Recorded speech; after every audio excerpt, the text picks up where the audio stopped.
Hello दोस्तों, आज मैं आपको हरितालिका तीज की पूजा विधि और हरितालिका तीज कब है ये बताने वाले हैं। चलिए स्टार्ट करते हैं अपने वीडियो को। तो सबसे पहले हम एक चौकी लेंगे, उस पर पहले लाल वस्त्र बिछा लेंगे, फिर शिव परिवार की फ़ोटो रखेंगे। फिर उसके बाद ये कुछ चावल है जिसको मैंने हल्दी से कलर किया है, तो इसका हम पहले चावल को रख के अष्टदल बना लेंगे जिस पे हमको कलश को रखना है। तो इसमें 8 पत्तियाँ होंगी जिसे हम अष्टदल बोलते हैं। इसी पे हम कलश को रखेंगे।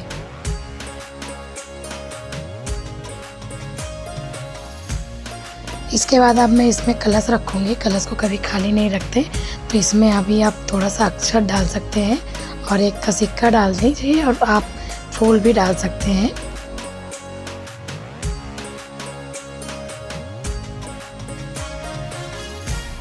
उसके बाद आप इस पे कलश को ढकने के लिए अन्न से भरी हुई कटोरी रख सकते हैं।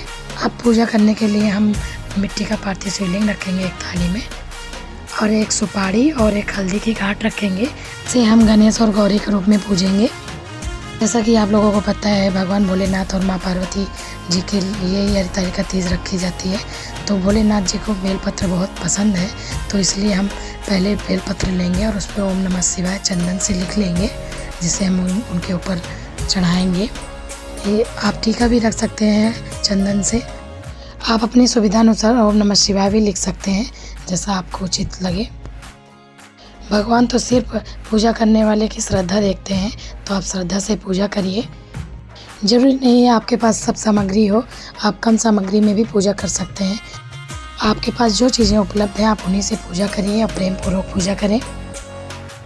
मैंने 7 बेलपत्र रख लिए हैं, आप 5 या 7 बेलपत्र ले सकते हैं। अब मैं कलश को भी थोड़ा सजा दूंगी और कलश में स्वास्तिक बना दूंगी रोली से। स्वास्तिक को कभी भी क्रॉस करके नहीं बनाते, जैसा मैं बना रही हूँ आप देख सकते हैं वैसा आप बना सकते हैं। और स्वास्तिक के दोनों तरफ हम लाइन खींच देंगे, तभी स्वास्तिक को पूर्ण माना जाता है। उसके बाद हम थोड़ा सा जो अक्षत रखे हैं ऊपर, उसको भी मैं टीका लगाऊंगी।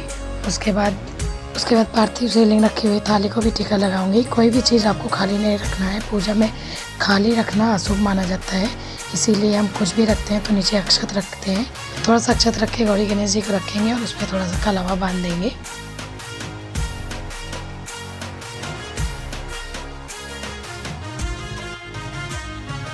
शिव जी की पूजा में पान सुपारी का बहुत महत्व है। मैं एक पान और सुपारी रखूँगी। दोस्तों, हमने सब सामग्री रख ली है। अब हम पूजा शुरू करने के लिए सबसे पहले कलश पे दिया जलाएंगे। उसके बाद हम पूजा को शुरू करेंगे। शुरू करने के लिए सबसे पहले हम जल से शिव परिवार की फ़ोटो को और शिवलिंग को और कलश को हम पवित्र कर लेंगे। थोड़ा सा गंगा जल लेके आप धूप और फूल के साथ पवित्र कर सकते हैं, जैसा मैं कर रही हूँ आप वीडियो में देख सकते हैं।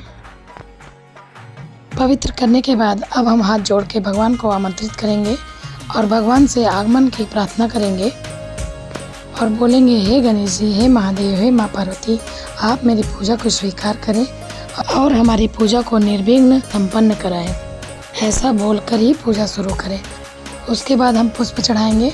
सफ़ेद फूल महादेव जी को बहुत पसंद है, तो आप सफ़ेद फूल चढ़ा सकते हैं, और नहीं मिल रहा है तो आप कोई भी फूल चढ़ा सकते हैं। हम शिवलिंग को दूध से अभिषेक करेंगे। पहले गणेश भगवान, फिर पार्वती मैया, फिर शिवलिंग को हम दूध से अभिषेक करेंगे।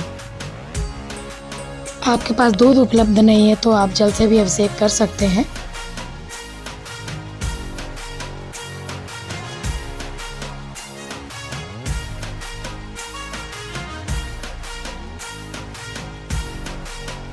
उसके बाद थोड़ा सा दही से अभिषेक करेंगे। अब शिवलिंग को थोड़ा सा भस्म लगाएंगे और थोड़ा सा चंदन भी लगाएंगे। चंदन महादेव जी को बहुत प्रिय है, तो हम चंदन से अभिषेक जरूर करेंगे। काले तिल को आप जल में भी डाल के चढ़ा सकते हैं और ऐसे भी चढ़ा सकते हैं, तो मैंने जल में भी डाल दिया था और ऐसे भी चढ़ा दिया है। अब शिवलिंग में चंदन से त्रिपुंड बना देंगे। आप ऐसे त्रिपुंड बना सकते हैं।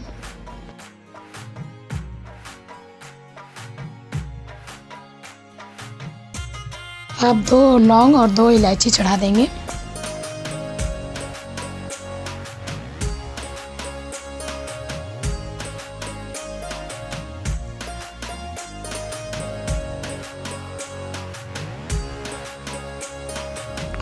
और शिवलिंग पे आप शहद से अभिषेक कर देंगे।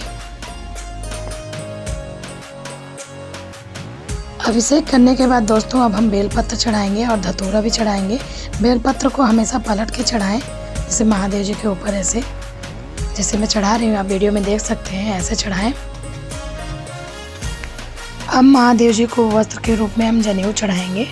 शिवलिंग पे भी जनेऊ चढ़ाएंगे और जो हमने तस्वीर रखी उस पर भी जनेऊ चढ़ाएंगे। और वस्त्र के रूप में माँ पार्वती को भी हम कलावा चढ़ाएंगे। आप चुनरी भी चढ़ा सकते हैं, मैंने चुन्नी नहीं लिया था तो आप चुन्नी भी चढ़ा सकते हैं, कलावा भी चढ़ा सकते हैं। वस्त्र के रूप में आप कुछ भी उनको चढ़ा सकते हैं। अब हल्दी का टीका लगाएंगे। शिवलिंग को छोड़ के सब जगह टीका लगाएंगे हम। शिवलिंग को हमेशा चंदन से ही टीका लगाया जाता है, तो महादेव जी को आप चंदन ही अर्पित करें और सिंदूर और रोली से गौरी गणेश को टीका लगाएं। और दोस्तों पूरी पूजा में आप ओम नमः शिवाय का जाप करते रहें। ओम नमः शिवाय, ओम नमः शिवाय, ओम नमः शिवाय ऐसे बोलते रहें।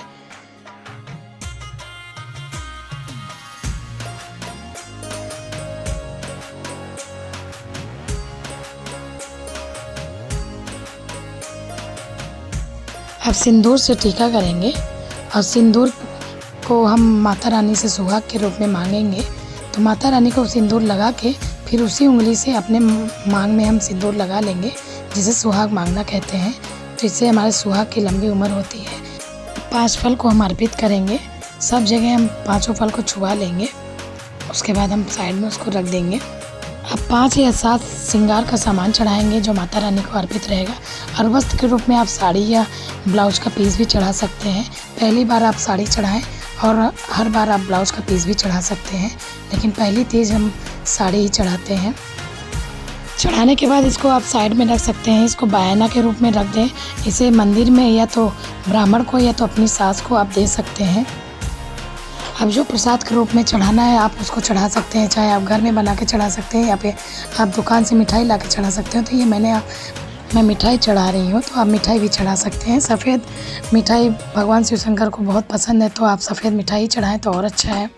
अब माँ पार्वती को श्रृंगार चढ़ा दें। जो ऐसे श्रृंगार चढ़ता है आप उसको श्रृंगार भी चढ़ा सकते हैं, और नहीं तो आप ऐसा भी श्रृंगार चढ़ा सकते हैं जिसे आप यूज कर सकते हैं बाद में। अब द्रव्य के रूप में हम कुछ पैसे चढ़ा देंगे। उसके बाद आपके पास जो चांदी सोना जो भी है आप जो चढ़ाते हैं आप उसको चढ़ा सकते हैं। तो मेरे पास पायल और बिछुआ है, तो मैं पायल और बिछुआ चढ़ा दूँगी। चढ़ाने के बाद आप उसको बाद में यूज कर सकती हैं। तो माता रानी को चढ़ा देंगे तो सुहाग की लंबी उम्र होगी। धातु चढ़ाने के बाद महादेव जी से, माता पार्वती से मेरा सुहाग अटल रहे ऐसा प्रार्थना करेंगे। आपकी कृपा हम पर हमेशा बनी रहे और मैं सदा सुहागन रहूं ऐसे प्रार्थना करेंगे। दोस्तों बहुत सरल विधि से मैंने ये पूजा बताया है आपको। आप भी ऐसा पूजा कर सकते हैं। जरूरी नहीं आपके पास सारी सामग्री हो, आप कुछ सामग्री में ही पूजा कर सकते हैं। बस श्रद्धा भाव से आपको पूजा करनी रहेगी। दोस्तों अब हम पूजा के लास्ट में हरितालिका व्रत की कथा सुनेंगे। ये हरितालिका व्रत जो होता है इसमें पूजा के बाद कथा का सुनना बहुत अनिवार्य माना गया है। कहा जाता है कि ये पूजा करने के बाद अगर कथा आप नहीं सुनते तो वो पूजा अधूरी होती है। तो अब हम हरितालिका व्रत की कथा कहेंगे और कथा सुनना भी अनिवार्य है। अगर आप कथा नहीं कह पा रहे हैं तो कथा सुन सकते हैं।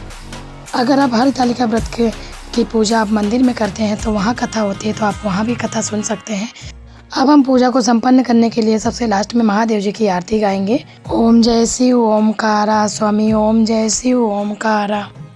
ये आरती करके ही महादेव जी की पूजा आप संपन्न करें और लास्ट में महादेव जी से आप प्रार्थना करें कि मेरा सुहाग अखंड रहे और मैं सदा सुहागन रहूं। हम पर आपकी कृपा हमेशा बनी रहे और जो भी भूल चूक हमें क्षमा याचना करें। ऐसा क्षमा याचना आप ज़रूर मांगें। पूजा के लास्ट में क्षमा याचना मांगना बहुत ही ज़रूरी होता है। दोस्तों पूजा में जो भी गलती हुई उसके लिए हमें माफ़ करें, ऐसी प्रार्थना करें। तो दोस्तों हरितालिका व्रत की पूजा आप ऐसे ही कर सकते हैं। आपके पास कम सामग्री है तो आप कम सामग्री में ही कर सकते हैं। अगर मेरा वीडियो आपको पसंद आए तो प्लीज़ लाइक करिए और कमेंट तो ज़रूर करिए। अगर आप नए हैं तो मेरे चैनल को सब्सक्राइब करिए। दोस्तों मैं एक बात और बता दूं, हरितालिका तीज कब पड़ रही है। हरितालिका तीज 26 अगस्त 2025 दिन मंगलवार को है और यह पूजा का शुभ मुहूर्त है शाम को 6 बजे से लेकर 9 बजे तक आप पूजा कर सकते हैं। तो दोस्तों मेरा वीडियो आपको कैसा लगा लाइक करें और नए हैं तो चैनल को सब्सक्राइब करें। मिलते हैं नेक्स्ट वीडियो में। हर हर महादेव, राधे राधे।